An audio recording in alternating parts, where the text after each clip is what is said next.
Hello good morning everyone, कैसे हैं आप सभी। तो वेलकम करती हूँ मैं आप सबका सौरभ सर क्लासेस में। कल की वीडियो में हमने डिस्कस किया था कि क्रेडिट एग्जामिनेशन की नोटिफिकेशन आ चुकी है 2024 की। इसका इम्पोर्टेंट जितना भी क्राइटेरिया, एलिजिबिलिटी और फी स्ट्रक्चर, ये सब मैं अपनी प्रीवियस क्लास में डिस्कस कर चुकी हूँ। अब हम लोग क्या करने वाले हैं कि इसका जो पैटर्न है, एग्जाम कैसे आता है, कौन कौन से इंपॉर्टेंट एमसीक्यू हो सकते हैं और कैसे आप प्रीवियस ईयर पेपर्स को डिस्कस कर सकते हैं, वो सारा एक सेशन चलने वाला है। तो जिन्होंने अभी तक सेशन लाइक नहीं किया है वो लाइक कर दीजिएगा, सब्सक्राइब कीजिएगा। और सेशन में आपकी भी अगर कोई रिक्वायरमेंट है, कोई पर्टिकुलर आप सब्जेक्ट के लिए तैयारी कर रहे हैं, तो उसके लिए भी आप कमेंट सेक्शन में कमेंट कर सकते हैं। मैं आपके साथ आपका सिलेबस डिस्कस करूंगी। तो हिस्ट्री के जो स्टूडेंट हैं उनके लिए मैंने कल अपलोड कर दिया है। हिस्ट्री का कल आज अपलोड हुआ हुआ हिस्ट्री का सिलेबस पूरे डिटेल में, ठीक है, कि क्या क्या आने वाला है, किस तरह के क्वेश्चंस आते हैं, वो सब भी डिस्कस हो गया है। आज की क्लास में हम लोग क्या करने वाले हैं, आज की क्लास में डिस्कस होने वाला है इम्पॉर्टेंट वो क्वेश्चन जो आपके जुड़े हैं रिसर्च मैथडोलॉजी से। रिसर्च जो लेवल 1 का आपका पेपर होता है उसमें रिसर्च से लेकर 25 क्वेश्चन आते हैं, ठीक है। तो इतना ध्यान रखिएगा, पैटर्न क्या है वो भी डिस्कस तो हो गया, मैं फिर भी एक बार दोबारा बता देती हूँ। लेवल 1 और लेवल 2 पेपर होगा, ठीक है। लेवल 1 और लेवल 2 पेपर है। लेवल 1 में आपके 50 क्वेश्चन आते हैं, जिसमें 25 आपके होंगे रिसर्च से रिलेटेड और 25 आपके रहने वाले आपके सब्जेक्ट एक्सपर्ट से, ठीक है। और L2 में आपके रहने वाले जो आपका सब्जेक्ट है पर्टिकुलर उससे रहेंगे। आपका स्मॉल होगा, लॉन्ग होगा, मीडियम, जो आपके क्वेश्चन आंसर रहने वाले हैं वो सारा पैटर्न भी मैं आपको अपनी क्लासेस में डिस्कस करके बता दूंगी। फिलहाल ये जो 25 क्वेश्चन होते हैं रिसर्च के, इनका पैटर्न क्या रहता है, किस किस तरह के क्वेश्चन आते हैं, वो हम आने वाली क्लासेस में डिस्कस करने वाले हैं। आज मैं आपको रिसर्च का एक बहुत ही इंपॉर्टेंट जो टॉपिक है वो डिस्कस करके बताऊंगी।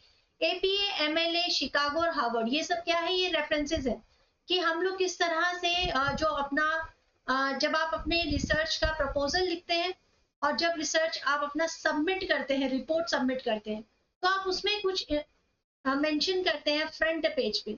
आपकी इंपॉर्टेंट जितनी भी रेफरेंसेस होते हैं वो सब मेंशन करते हैं, तो उनका अलग अलग पैटर्न होता है। आप किस तरीके का लिखते हैं, एपीए, एमएलए, शिकागो या फिर हार्वर्ड, इन चारों के बारे में डिस्कस करेंगे, ठीक है।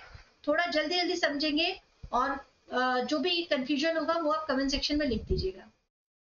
सबसे पहले हम पढ़ेंगे एपीए के बारे में, अमेरिकन साइकोलॉजिकल एसोसिएशन, ठीक है। ये किस तरह से, किस मेथड से लिखते हैं।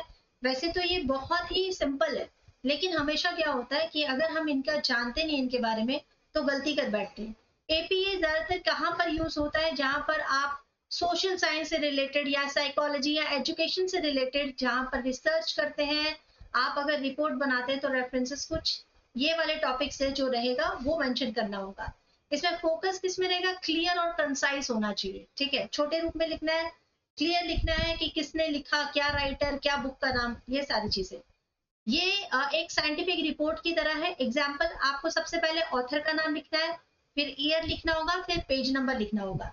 हमेशा यहीं पर थोड़ा कंफ्यूजन होता है, ठीक है। एपीए में पहले क्या लिखना है और एएमएल में एमएलए में बाद में क्या लिखना है, ये सारी चीजें अच्छे से ध्यान रखना। और एक एक एग्जाम्पल भी मैं आपको लिख के दूंगी, हिंदी में भी मैंने आपको लिख के दिया है कि एपीए का उपयोग आमतौर पर सामाजिक विज्ञान और मनोविज्ञान के विषयों में होता है। इसमें लेखक और तारीख पर जोर दिया जाता है, जैसे पहले ऑथर का नाम आएगा और उसके बाद वर्ष आएगा, ठीक है। इसका एग्जाम्पल एक बार दे देती हूँ, आप एग्जाम्पल भी देख लीजिए। ये है एपीए का रेफरेंस स्टाइल, ठीक है, जहां पर देखो सबसे पहले ऑथर का सरनेम लिखा हुआ है, यानी कि नेम और सरनेम, ठीक है। पहले सरनेम लिखा हुआ है, उसके बाद क्या लिखा है, इनिशियल लिखा है, पहले सरनेम लिखा गया है व्हाइट हेड, ठीक है। उसके बाद जो पहला नाम है पहले व्हाइट हेड लिख दिया, ये देखो, और फिर कॉमा डाल दिया, यहाँ पे कॉमा है, ध्यान दीजिएगा। फिर जो फर्स्ट इनिशियल है, पूरा नाम लिखना है, पूरा नाम नहीं तो फर्स्ट इनिशियल एंड ऊपर, ठीक है, ये भी नाम है। उसके बाद लिखा है ईयर, साल लिखा है।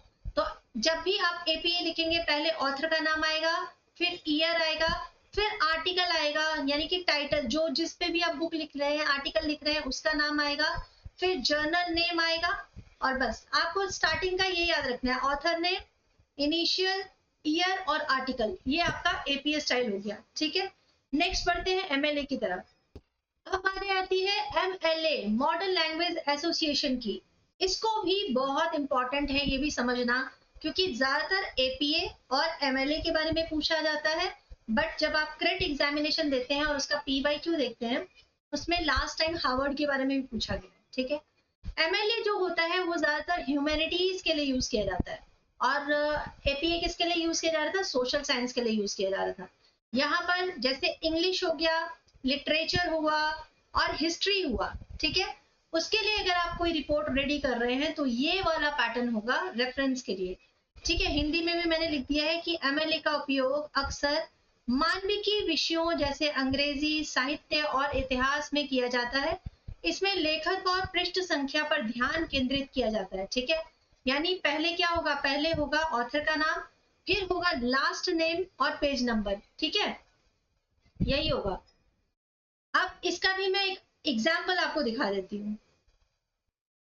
ये देखिए, यहाँ पर पहले आया ऑथर का नाम, ठीक है, लास्ट और फर्स्ट दोनों आया है, बीच में कॉमा कॉमा, और उसके बाद देखिए टाइटल आ गया। और हमने APA में क्या किया था? पहले लास्ट नेम आया था, फिर फर्स्ट नेम आया था, और उसके बाद जो ईयर था वो मेंशन किया गया था, और उसके बाद टाइटल था। यहाँ पर पहले टाइटल है, ठीक है। उसके बाद शिकागो P 1986 सबसे लास्ट में डेट है। ये दोनों फॉर्मेट में डिफरेंशिएशन करना बहुत आसान है, ठीक है। अब बढ़ते हैं नेक्स्ट, थर्ड नंबर के जो आपका रेफरेंसेस है वो क्या है। नेक्स्ट आता है शिकागो। शिकागो पैटर्न जो है, वो स्टाइल जो है, वो दो फॉर्मेट है, ठीक है। एक फॉर्मेट में author, date and notes, bibliography, इस तरह से। ये कहां पर यूज होता है? हिस्ट्री, बिजनेस और आर्ट्स में। शिकागो शैली के दो प्रारूप हैं, लेखक तारीख और नोट्स ग्रंथ सूची। इसका उपयोग इतिहास, व्यवसाय और कला में किया जाता है। यहाँ पर ऑथर्स, लास्ट नेम और उसका ईयर मेंशन किया जाता है, ठीक है। ये समहाउ कुछ कुछ जो मैच हो जाता है। हमने MLA किया जिसमें लास्ट में ईयर आ रहा है, ठीक है। यहाँ पर किया ऑथर का लास्ट नेम और फिर ईयर आ रहा है, इसमें इनिशियल का भी नाम की जरूरत नहीं पड़ रही है, याद रखिएगा।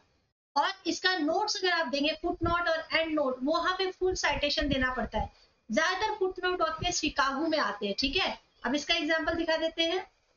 ये देखिए, इसका साइटेशन कैसे दिया है, ऑथर 1 और ऑथर 2 पहले ही दे दिया, फिर टाइटल ऑफ द पेज, फिर नेम ऑफ द वेबसाइट और मंथ, डे, ईयर, इसको भी लास्ट में, और उसके लास्ट में हम URL दे सकते हैं, ठीक है। ये पूरा साइटेशन का फॉर्मेट है। आप इसे अच्छे से ध्यान कीजिए, मैं सबके एग्जाम्पल देती जा रही हूँ कि अब कोई कंफ्यूजन रहना नहीं चाहिए कि कैसे साइटेशन लिखा जाता है। अब लास्ट बचता है हार्वर्ड। हार्वर्ड को लर्न करना बहुत आसान है, क्योंकि ये काफी हद तक APA से मैच होता है। Similar to APA, Harvard focus on the author and date, ठीक है। APA में भी ऑथर और डेट में पहले ध्यान दिया जाता था। It is used in various fields including business and law.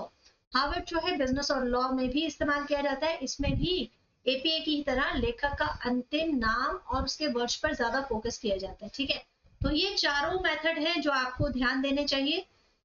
इसी पे से क्वेश्चन आते हैं, चार जो है इंपॉर्टेंट है, इसी पर मोस्टली क्वेश्चन आते हैं। अब मैं आपके साथ डिस्कस करूंगी इसेंशियल कंपोनेंट यानी research step. Another important topic हो सकता है आपके क्वेश्चन का। इस पे क्वेश्चन कई बार बन चुके हैं, इसीलिए मैं इसको आपके सामने रख रही हूँ। ये आपके नेट का जो एग्जाम होता है उसके लिए भी बहुत इंपॉर्टेंट है। रिसर्च के स्टेप्स, जिसे यहाँ पर इसेंशियल कंपोनेंट्स कहा गया है रिसर्च का, ठीक है।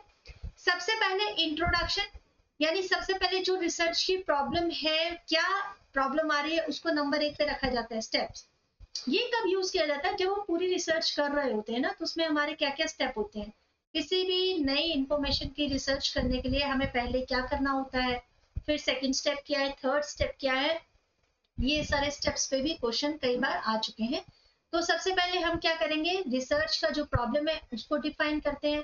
फिर हम जो प्रॉब्लम तो हमें मिल गई, फिर हम लिटरेचर रिव्यू करते हैं कि उससे रिलेटेड क्या क्या मेंशन ऑलरेडी है, क्या क्या रिसर्च हो चुकी है, लिटरेचर क्या कहते हैं इस बारे में, तो हम लिटरेचर रिव्यू करेंगे।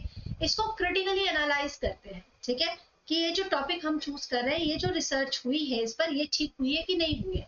उसके बाद अगला आता है मेथोडोलॉजी।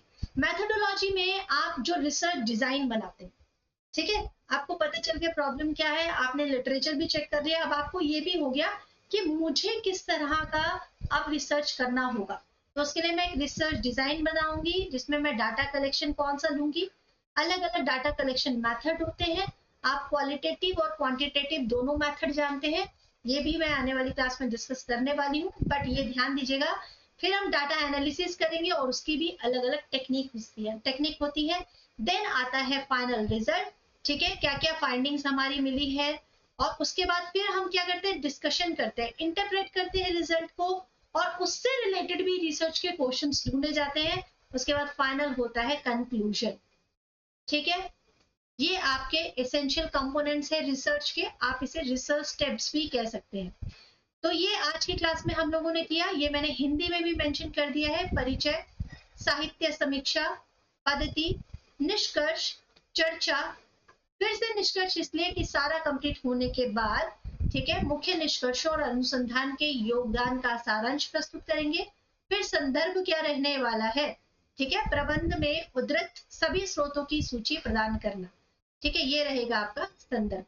तो ये पूरा जो है आज की क्लास में हमने पढ़ा। नेक्स्ट क्लास में हम लोग पढ़ने वाले हैं टाइप्स ऑफ रिसर्च। तो आई एम रियली श्योर कि आप कोई भी क्लास मिस नहीं करेंगे।